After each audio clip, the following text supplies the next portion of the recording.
नमस्कार दोस्तों, स्वागत है आपका स्टेनो गुरु यूट्यूब चैनल में। दोस्तों आज की वीडियो में हम लोग प्रैक्टिस करेंगे, रिपोर्टर के लिए डिक्टेशन का अभ्यास करेंगे। चाहे वो लोकसभा रिपोर्टर की हो, चाहे विधानसभा रिपोर्टर की हो, विधान परिषद की हो, जो कि 150 शब्द प्रति मिनट की स्पीड से रहेगा। पूरे 10 मिनट का डिक्टेशन होगा। पीडीएफ इसका आपको हमारे टेलीग्राम पर मिल जाएगा। टेलीग्राम का लिंक वीडियो के डिस्क्रिप्शन में दिया गया है। वीडियो पसंद आए तो वीडियो को लाइक कर देना, और अगर अभी तक आपने हमारे चैनल को सब्सक्राइब नहीं किया तो प्लीज़ सब्सक्राइब करके नोटिफिकेशन बेल ऑन रख देना। बेहतर सुविधा के लिए दोस्तों आप चाहें तो हमारे चैनल का मेंबरशिप ले सकते हैं या हमारे पेड ग्रुप को ज्वाइन कर सकते हैं, जिसमें आपको डेली डिक्टेशन, पीडीएफ, ऑडियो और ई बुक मिलेगा। और डिक्टेशन लिखने के बाद अपना बहुमूल्य सुझाव हमें कमेंट बॉक्स में ज़रूर देना, ताकि हम आने वाले वीडियो में और बेहतर कर पाएँ। तो ज़्यादा समय न लेते हुए चलिए शुरू करते हैं। रेडी। महोदय, समाज कल्याण संस्थाओं का काम बहुत बड़े परिमाण में बढ़ा है। आजकल इसके लिए अनुदान भी पहले से कहीं अधिक दिए जाते हैं। हर पंचवर्षीय योजना में हम इस पर अधिकाधिक धन खर्च करते हैं, और आजकल समाज कल्याण का कार्य करने वाले पूर्णकालिक कार्यकर्ता भी पहले से बहुत अधिक हैं। लेकिन मैं ऐसा अनुभव करती हूँ कि जैसे जैसे हमारे व्यय और कार्यक्रम बढ़ते जाते हैं, वैसे वैसे इस काम में व्यक्तिगत उत्साह और लगन की भावना घटती जाती है। अध्यक्ष महोदय ने मिशनरी भावना का उल्लेख किया, और मैं भी अनुभव करती हूँ कि आज वह नहीं है। मैं यह केवल बोर्ड के बारे में ही नहीं, बल्कि सामाजिक कार्य के समस्त क्षेत्र के बारे में कह रही हूँ। फिर स्वेच्छा सेवा प्रयास भी कुछ कम होते जा रहे हैं। ऐसा भी होता है कि जब विचार संस्थाबद्ध हो जाते हैं तो उनमें कुछ न कुछ आशययुक्त काम करने की भावना आ जाती है। यह मनुष्य का स्वभाव है, किंतु सारे सामाजिक कार्य का लक्ष्य तो उसी संवेदन के अभाव और निस्वार्थता पर संदेह के परिणामों से लड़ना है, जिसकी प्रायः मानव स्वभाव कहकर अनदेखी कर दी जाती है। मैं जानती हूँ कि जिस मिशनरी भावना से काम शुरू किए जाते हैं, उन्हें बाद में उसी तरह बनाए रखना हमेशा संभव नहीं होता। लेकिन बेहतर संगठन खड़ा हो जाने के बाद समस्याओं के बेहतर हल निकलने चाहिए। अतः हमें केवल अनुदानों से ही संतोष नहीं कर लेना चाहिए, बल्कि यह ध्यान रखना चाहिए कि इस सामाजिक कार्य के पीछे, जिससे कि सामाजिक परिवर्तन हो रहा है, उद्देश्य क्या है। बोर्ड सामाजिक रूपांतरण का केवल साधन मात्र है। राजनीतिक और आर्थिक कामों में फंसे रहने के कारण हम सही दिशा में और स्वदेश सामाजिक परिवर्तन की ओर काफ़ी ध्यान नहीं दे पा रहे हैं। किंतु परिवर्तन तो हमारे अपने विकास और विश्व की घटनाओं के कारण, जो हमारे जीवन और निरंतर पर समाज पर प्रभाव डालता है, अतः स्वतः आ रहा है। हमारे होनहार युवक और युवतियां संसार के घटना चक्र से निरंतर प्रभावित हैं, और कहीं भी कुछ होता है तो वह हमें भी अवश्य छू जाता है। लेकिन परिवर्तन का इस प्रकार केवल उपोत्पाद के रूप में या अप्रत्यक्ष रूप में आना पर्याप्त नहीं। हमारी अनेक अपनी समस्याएं हैं, जो हमारे अनुभव की दृष्टि से विशेष प्रकार की हैं। महोदय, एक उदाहरण है जो बोर्ड के सीधे कार्य क्षेत्र में आता है, फिर भी वह है सामाजिक अपव्यय को रोकने के महत्व का। विवाहों और भोजों आदि में जो धन पर अपव्यय होता है, वह घटने के बजाय बढ़ रहा है। विकास से जिन लोगों को लाभ पहुंचा है, वे दूसरों पर अपनी सफलता का रोब गांठना चाहते हैं। दहेज का विरोध, जो कुछ समय पहले काफ़ी ज्वलंत प्रश्न था, अब पीछे पड़ गया है। यद्यपि यह कुरीति आज भी उसी तरह जीवित है। अस्पृश्यता के बारे में आज कानून मौजूद है, लेकिन आज भी बहुत से स्थानों पर यह बुराई फैली हुई है। लोग इसे सरकार पर नहीं छोड़ सकते कि वही इसे हटाने के लिए कदम उठाए। इसके लिए तो उन्हें स्वयं कुछ ना कुछ करना होगा।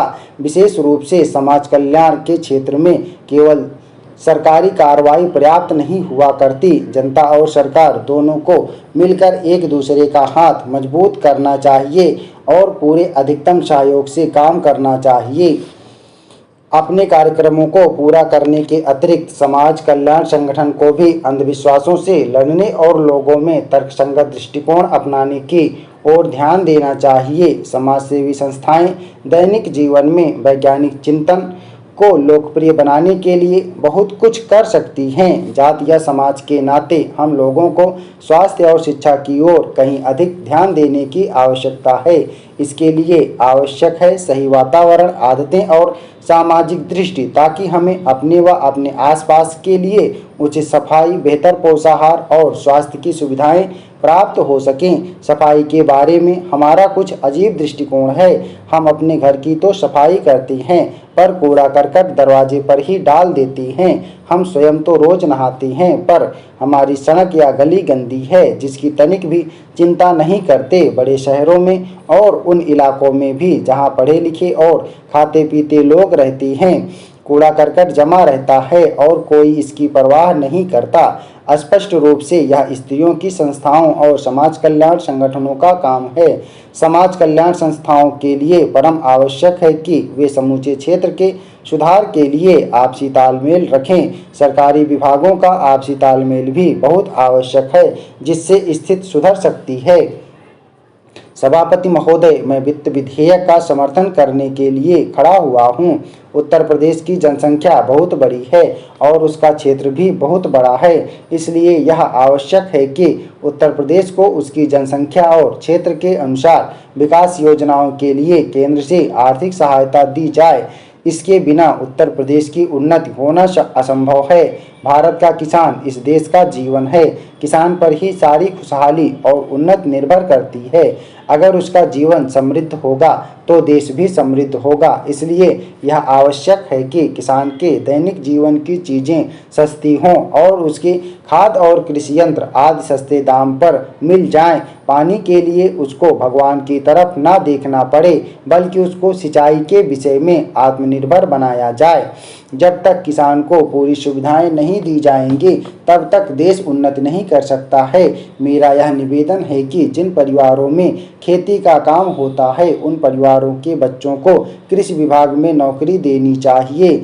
यह मैं आवश्यक समझता हूँ, क्योंकि उन्हें कृषि के बारे में व्यवहारिक ज्ञान होता है। सभापति महोदय, वर्तमान सरकार ने समाजवाद की नीति अपनाई है और सरकार समाजवाद की तरफ कदम बढ़ा रही है, लेकिन हम देखते हैं कि बड़े और छोटे सरकारी कर्मचारियों के वेतन में बड़ा फर्क है।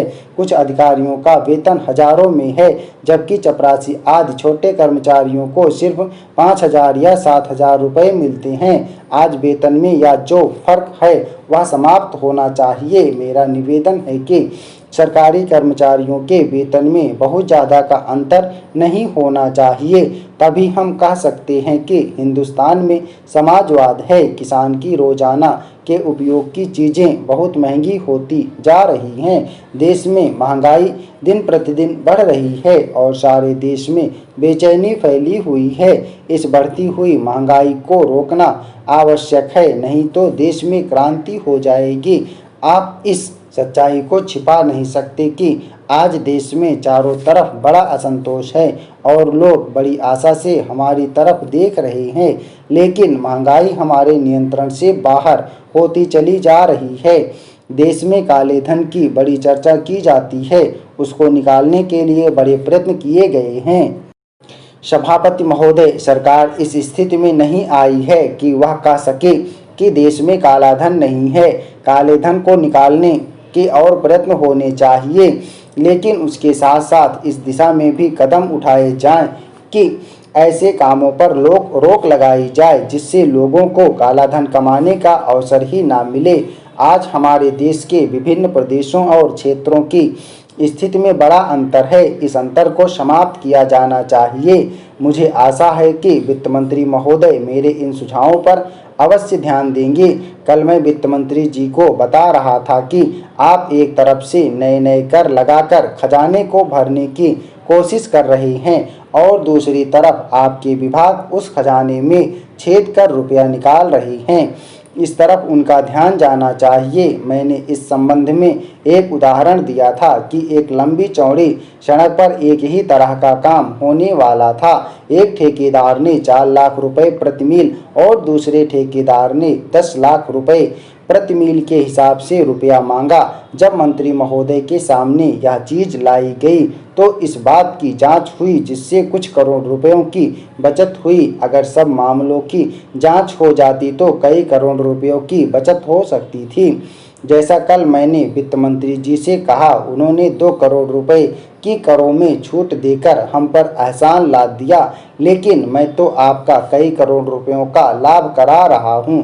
आप इसकी जांच कराइए और देखिए कि कैसी लूट हो रही है।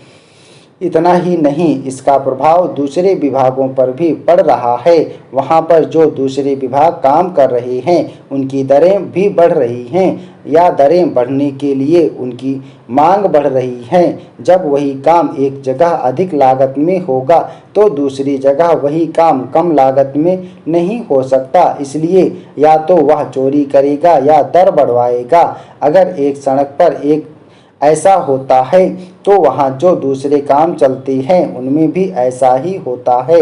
ठेकेदार आपके विभागों के साथ मिलकर दर बढ़ाते हैं। मैं भ्रष्टाचार की बात नहीं कहता हूँ, उसको ना आप बंद कर सकते हैं और ना मैं बंद कर सकता हूँ और ना लोग स्टाफ। ओके दोस्तों, आप लोग इसको प्रैक्टिस करिएगा 150 शब्द पर मिनट की स्पीड से।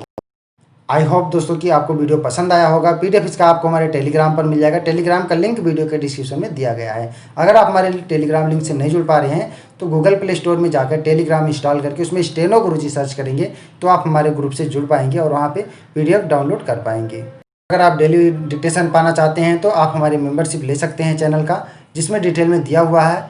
अधिक जानकारी के लिए आप हमें व्हाट्सएप या मेल भी कर सकते हैं। अपना वैल्यूएबल फीडबैक हमें जरूर दीजिएगा कमेंट बॉक्स में, ताकि आने वाली वीडियो में हम और बेहतर कर पाएंगे। Thanks for watching. जय हिंद, जय भारत।